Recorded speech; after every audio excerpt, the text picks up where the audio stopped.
शाही जिम्मेदारियों से दस्तबरदारी का बोझ हैरी और मेघन की अवामी साख को कुचलने लगा। बकिंगम पैलेस ने नाफरमान शाही जोड़े को सारी दुनिया के सामने रुस्वा कर दिया।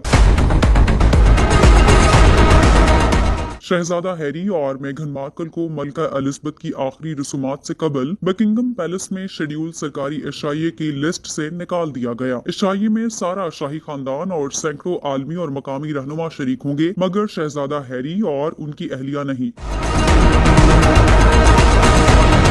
बरतानवी मीडिया रिपोर्ट्स के मुताबिक हैरी और मेघन को इब्तदाई तौर पर इस एशाइये का दावतनामा मौसूल हुआ था। ताहम शाही महल का कहना है कि किंग चार्ल्स और मलिका कैमिला की मेजबानी में होने वाले सरकारी एशाइये में इन दोनों को मदऊ नहीं किया गया।